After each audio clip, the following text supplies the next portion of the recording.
Latest information coming out of China and North America has revealed that there is some correlation between obesity and a person's body mass index, BMI, and the severity of COVID-19, says Chief Medical Officer Dr. Hazel Laws when she was speaking at the June 1st NEOC COVID-19 daily briefing. This information is important because, as you are aware, we would have contained the first wave of COVID-19 infections, and we are told that there will be a second wave. And so it's important for us to be able to identify those individuals who would be at an increased risk of hospitalization and ICU admission when impacted by COVID-19. Dr. Laws said that the scientific data shows that there is a high prevalence of obesity among patients with severe COVID-19.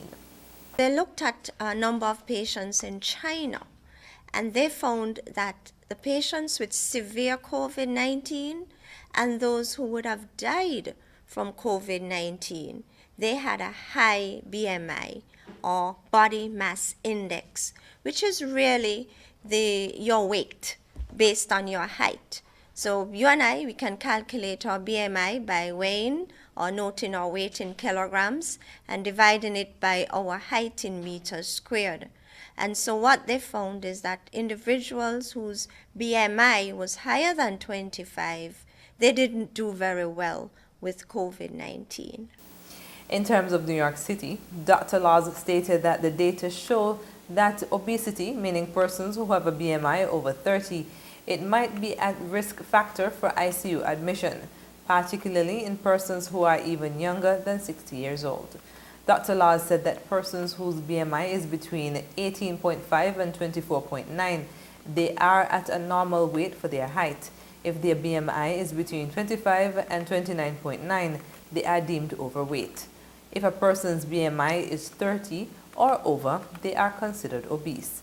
She stated that apart from a person's weight and the association between obesity and the severe effects of COVID-19, the response measures can make the situation worse. COVID-19 response measures included isolation if you were diagnosed with it.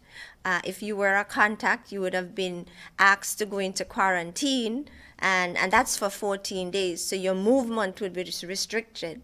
And if you are overweight or obese, this would make it worse.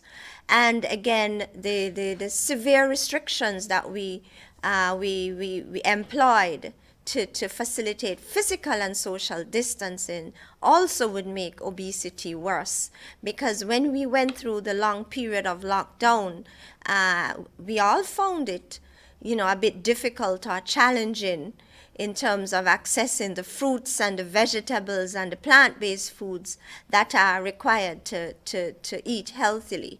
And I dare not say we weren't able to move around as we ought to. Dr. Laws added that these factors only make obesity worse. She noted that the restrictions are relaxed.